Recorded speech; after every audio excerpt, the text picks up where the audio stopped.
할렐루야. 아멘. 하나님께서는 여러분을 사랑하십니다. 아멘. 여러분을 사랑하시는 하나님께서 지난 한 주간도 함께 하신 줄로 믿습니다. 아멘. 마태복음 5장 48절 말씀에 보면은요, 그러므로 하늘에 계신 너희 아버지의 온전하심과 같이 너희도 온전하라 라고 말씀하고 있습니다. 아멘. 거룩한 주일 살아계신 하나님께 예배드리는 여러분의 모든 삶이 온전케 되기를 주님의 이름으로 축복합니다. 아멘. 성도 여러분, 한 편의 시를 소개하고자 합니다. 제목은 닮은 꼴입니다. 아들은 아버지를 따라한다. 손짓 하나, 발짓 하나, 사소한 말투까지 따라한다. 이제 둘은 너무 닮아버렸다. 둘이 아닌 하나로. 그래서 아들은 아버지를 따라한다. 성도 여러분, 어떤 경우를 닮은 꼴이라고 말합니까? 여러분도 다 아시다시피 이 닮은 꼴이라는 단어는요, 수학적 용어입니다. 크기만 다르고 모양이 같은 둘 이상의 도형을 말할 때 닮은 꼴이다, 이렇게 말을 합니다. 또한 아버지를 닮은 어떤 아들을 이야기할 때도 그 아버지의 그 아들이다 라고 이야기를 해요. 혹은 아버지 꼭 닮았네, 이렇게 말합니다. 이는 우리가 사진으로 보는 저러한 행동뿐 아니라 말투, 혹은 좋아하는 음식, 혹은 생각, 혹은 잠자는 모습, 심지어 마음씨 같은 경우도 우리는 닮았다라고 말을 합니다. 여러분 과연 누구를 닮으셨습니까? 여러분 과연 누구를 닮고 싶으십니까?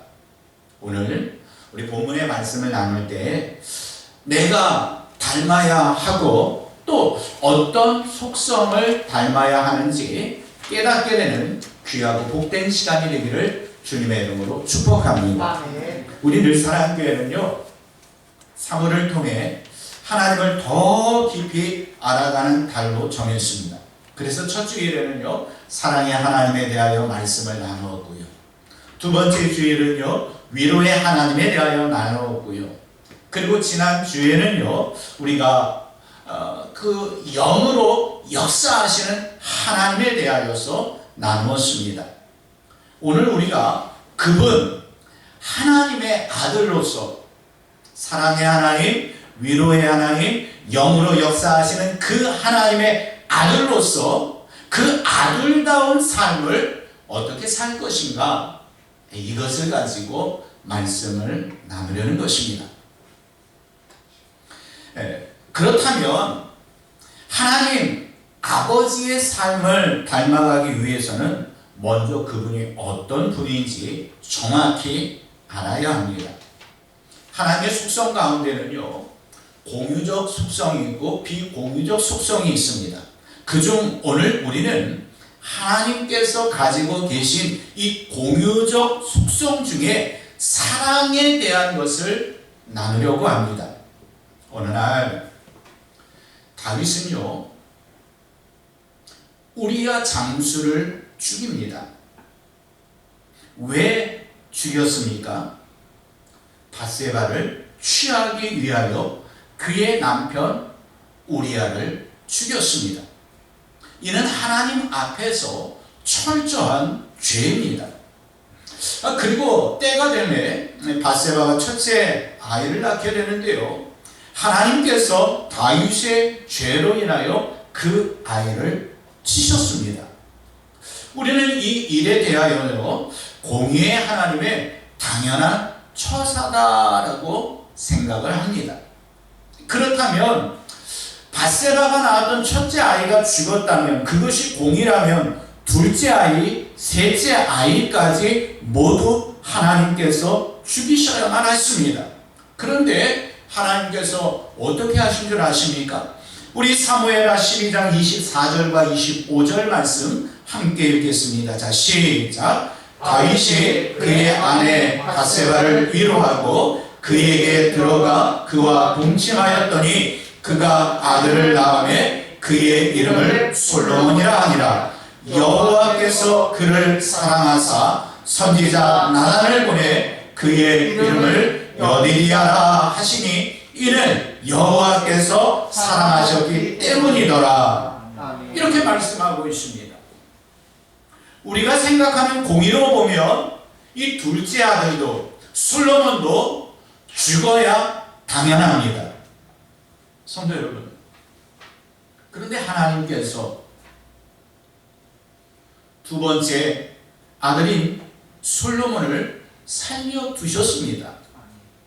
심지어 선지자 나단을 통해 솔로몬에게 여디디아라는 이 별칭을 주셨습니다. 우리가 24절, 25절 함께 읽었기 때문에 아시겠지만 여호와께서 그 솔로몬을 사랑하셨다, 사랑하셨기 때문에 살리셨다 라고 말씀하고 있습니다. 여디디아는요, 여호와의 기쁨, 여호와께서 사랑하시는 자, 여호와께 사랑을 입은 자라는 뜻입니다.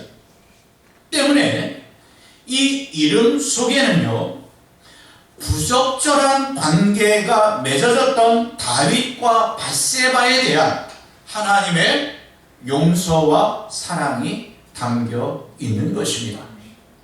솔로몬은 죽었어야 합니다. 하지만 여호와 하나님께서 살리셨고 사랑해 주셨습니다. 지난 첫 주일에도 말씀드렸지만 이건 논리로서 이해할 수 없는 부분입니다. 바로 하나님의 공의와 사랑이 다윗을 통해, 밧세바를 통해, 솔로몬을 통해 말씀되어지고 있습니다.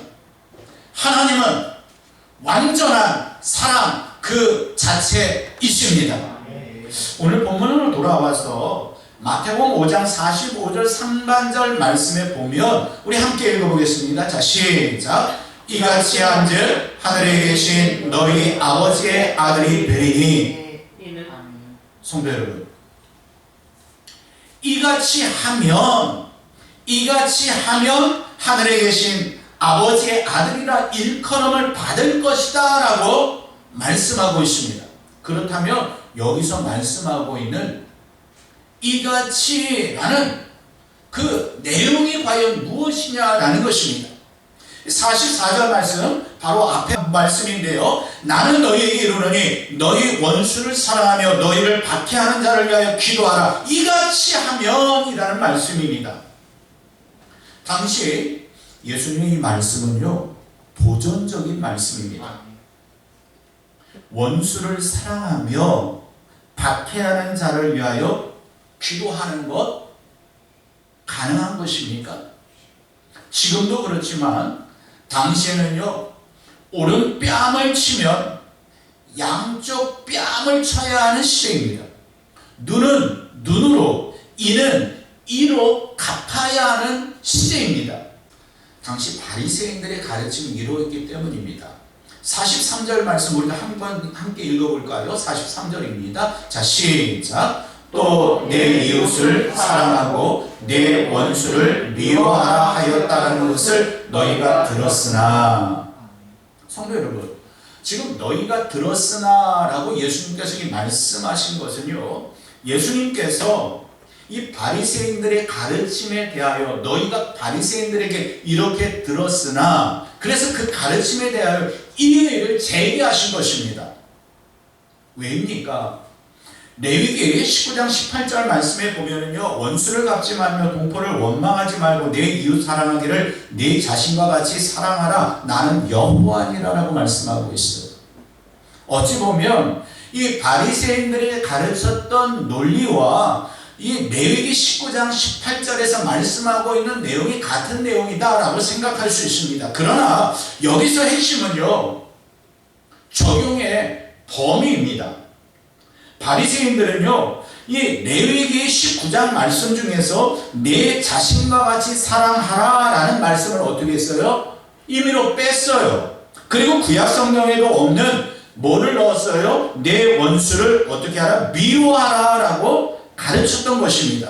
엄격히 말해 저들은 하나님의 말씀을 오염시킨 것입니다.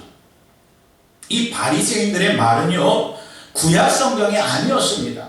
당시 바리새인들이 그렇게 가르쳤던 것은요, 쿰난 공동체의 귀일집에 그렇게 나와 있던 거예요. 거기에 보면은요, 빛의 아들들 모두를 사랑하고 어둠의 아들들 모두를 미워하라 라고 기록되어 있습니다. 이 바리새인들은요, 사람들이 받아들이기 쉽게 말씀을 각색하였던 거예요. 이 각색하는 정도까지는, 어느 정도까지는 우리가 이해해 줄 수 있어요. 이해를 돕게 하기 위해서 쉽게 표현하니까요. 그런데 중요한 것은요, 자신들 마음대로 그 말씀을 빼고 싶은 것을 빼고 넣고 싶은 것을 넣었다라는 거예요. 하지만 예수님께서 하신 말씀, 그 사랑은 어떤 사랑입니까? 차별 없는 적극적인 사랑을 말씀하고 있습니다. 여기서 원수란 주로 하나님의 공동체 밖에 있는 사람들을 이야기합니다. 즉 반대하는 사람들을 가리켜 말씀하는 건데요, 무슨 의미입니까? 종교적 박해에 대하여 보복하지 아니하는 정도가 아니라 보다 적극적으로 사랑하라, 이러한 말씀입니다. 때문에 이 사랑은요, 의지가 필요합니다. 성도 여러분, 한국교회 사회에 이러한 하나님의 아들다운, 하나님의 자녀다운 사랑을 실천한 분을 꼽으라 하면 열이면 열 다 누구를 꼽습니까? 손양원 목사님을 꼽을 것입니다. 손양원 목사님께도 정말 원수다운 원수가 있었습니다. 두 아들 동인과 동수를 죽인 안재선이야말로 손양원 목사님의 원수 중에 원수입니다. 하지만 손 목사님께서는요, 안재선을 자기의 양 아들로 삼아 원수를 사랑하라 라는 이 예수님의 말씀을 실천하셨습니다. 이때 손양원 목사님의 딸인 동희는 도저히 받아들일 수가 없었습니다. 아빠, 용서만 해주면 되지 않아? 굳이 양 아들로 삼을 이유가 어디 있어? 두 오빠를 죽인 원수를 어떻게 오빠라고 부를 수 있냐고 하면서 손 목사님께 계속 이야기를 하였어요.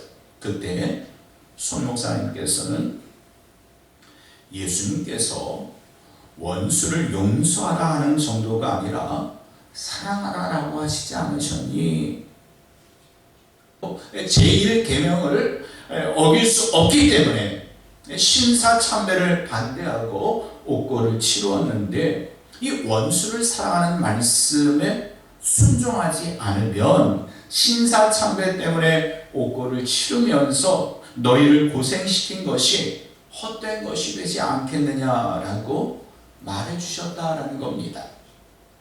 성도 여러분, 근데 여기서 더 중요한 것은요, 손양원 목사님은 그런 성품을 가지고 계신 분이시니까, 손양원 목사님은 정말 사랑의 원자탄 같으시니까, 성도 여러분, 그 다음 이야기는 뭔가 하면은요, 손양원 목사님께서도 이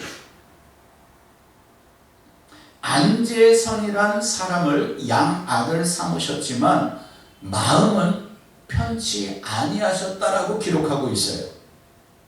두 아들을 죽인 안재선과 함께 밥을 먹을 때는요, 모래를 씹는 것 같았다라고 그는 고백했어요.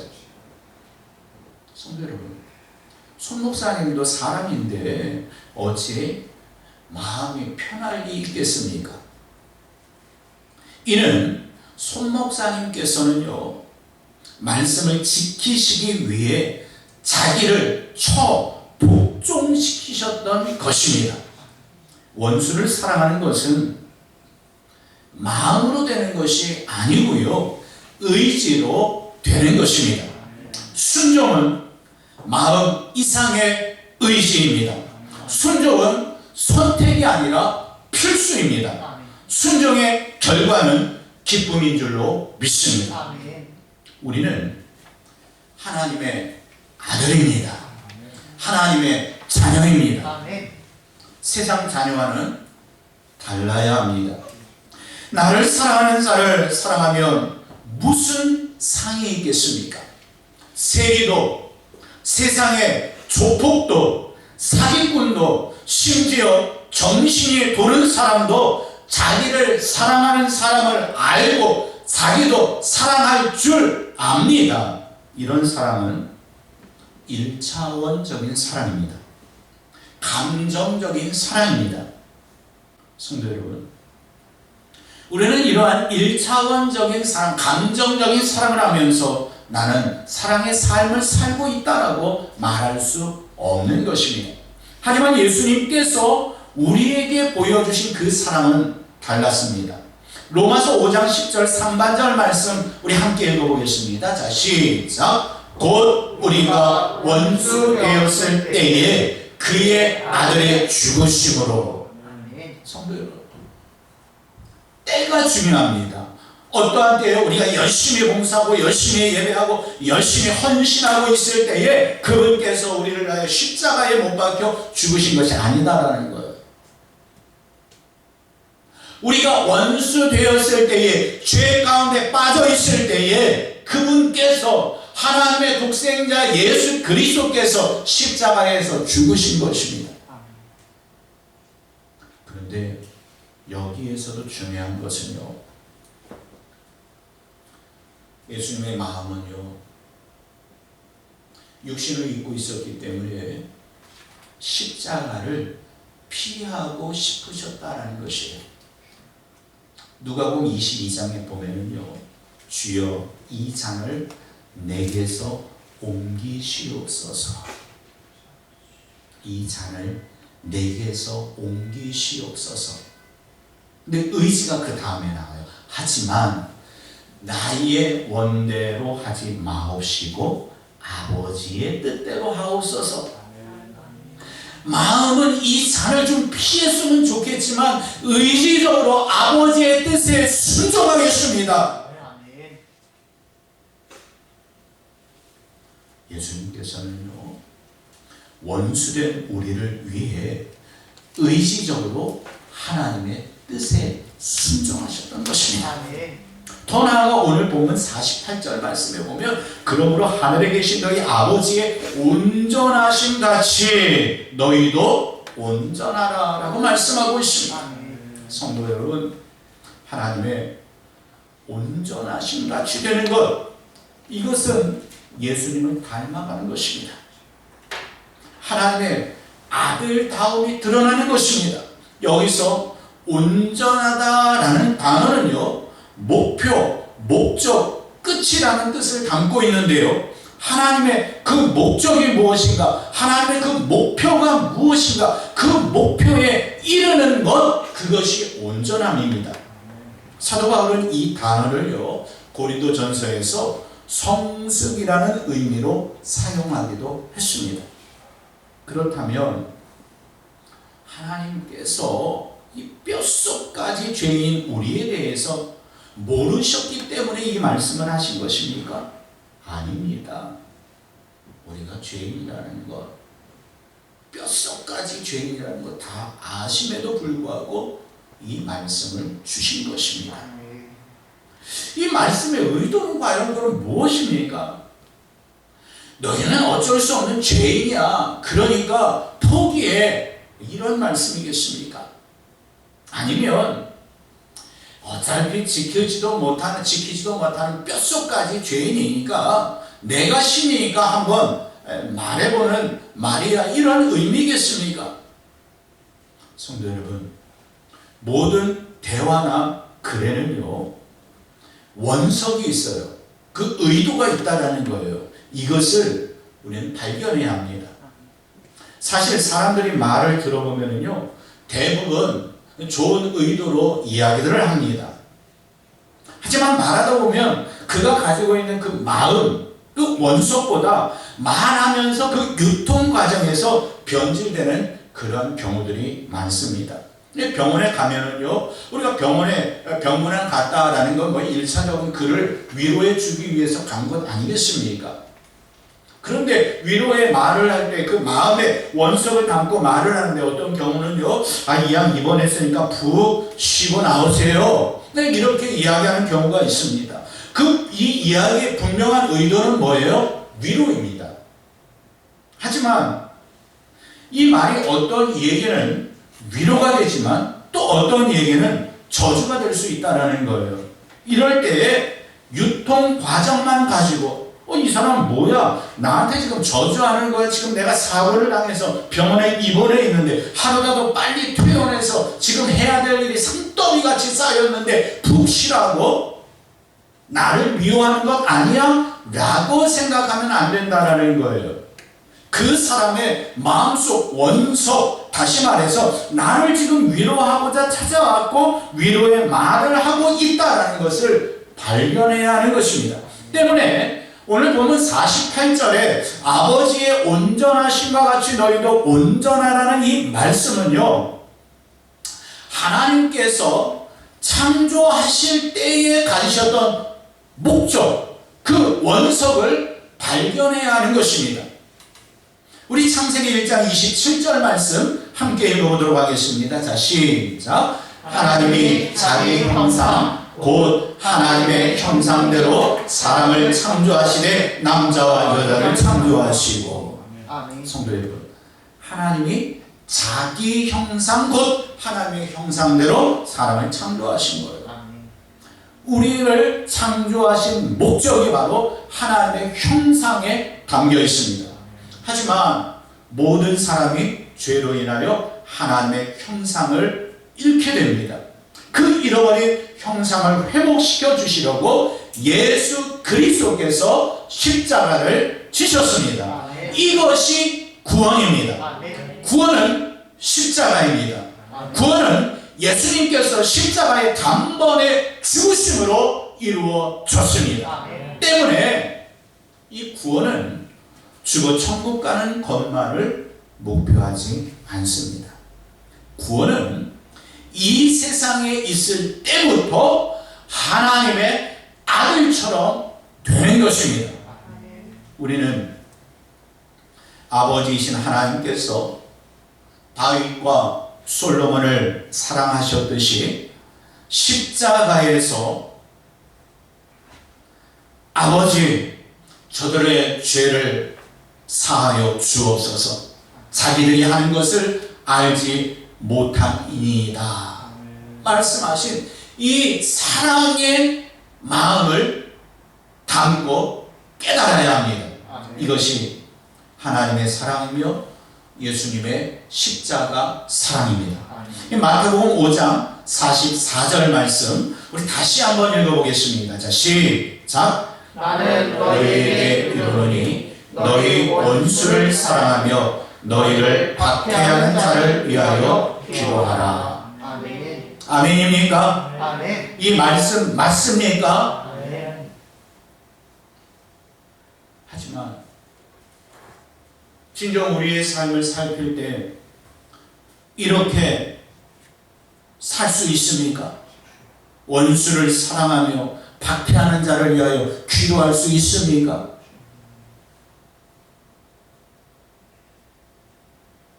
오죽했으면 사랑의 원자탄이신 손양원 목사님께서도 두 아들을 죽인 안재선과 밥을 먹을 때며 모래를 씹는 것과도 같다라고 말씀하셨겠습니다. 사랑하는 성도 여러분, 우리의 마음이 저절로 사랑의 마음으로 동하기를 기다려서는 안 됩니다. 하나님의 말씀에 순종하려는 의도가 있어야 움직일 수 있습니다. 우리는 뼛속까지 죄인이에요. 입만 열면 죄악으로 가득 차 있어요. 인정하십니까? 그렇기 때문에 이 땅의 원수를 자연스럽게 사랑할 수 있는 사람은요, 아무도 없습니다. 하지만 지난주일 말씀처럼 힘으로 되지 아니하고 능력으로도 되지 아니하지만 오직 주의 영으로는 가능합니다. 아멘. 말씀을 의지하며 성령 하나님 나도 원수를 사랑할 수 있게 하여 주시옵소서라고 기도했으면 좋겠습니다. 주님, 내가 하나님의 아들인데 적어도 하나님 아버지께서 하시는 그 사랑을 흉내내고 낼 수 있도록 제발 나를 도와주시옵소서. 이러한 마음을 가지고 기도하며 의지적으로 사랑하는 것이 원수를 사랑하는 방법입니다. 하나님께서는요, 우리로 하여금 이렇게 아들답게 살 수 있도록 기본적인 작업은 다 해 놓으셨습니다. 우리가 예수 그리스도를 믿자마자 거듭남의 은혜를 주시지 않았습니까? 이 거듭남이란 하나님을 닮아갈 수 있는 생명의 씨앗을 우리에게 심어 주셨다라는 의미입니다. 그 생명의 씨앗이 우리 안에서 자라고 있기 때문에 원수를 사랑할 수 있는 거예요. 또한 하나님께서 성령 하나님을 우리에게 보내주셨습니다. 그로 말미암아 옛 사람의 모습은 예수 그리스도와 함께 십자가에 못 박게 하셨기에 우리를 박해야 하는 자들을 위하여 기도할 수 있는 것입니다. 우리 함께 갈라디아서 2장 20절 상반절 말씀 읽어보도록 하겠습니다. 자, 시작. 내가 그리스도와 함께 십자가에 못 박혔나니 그런즉 이제는 내가 사는 것이 아니요 오직 내 안에 그리스도께서 사시는 것이라. 할렐루야. 그리스도와 함께 십자가에 못 박혔나니 이제는 내가 사는 것이 아니에요. 예수님께서 우리 안에 계시기에 성령 하나님께서 우리를 도우시기에 우리도 하나님의 아들처럼 살 수 있는 것입니다. 그래서 갈라디아서 5장 24절 말씀에 보면 그리스도 예수의 사람들은 육체와 함께 그 정욕과 탐심을 십자가에 못 박았느니라 말씀하고 있지 않습니까? 뼛속까지 죄인인 우리의 정욕과 탐심을 십자가에 못 박았습니다. 그러므로 저와 여러분은 하나님의 아들답게 살 수 있습니다. 사랑하는 성도 여러분, 저와 여러분은 예수 그리스도의 십자가 사건으로 하나님의 아들이 되었습니다.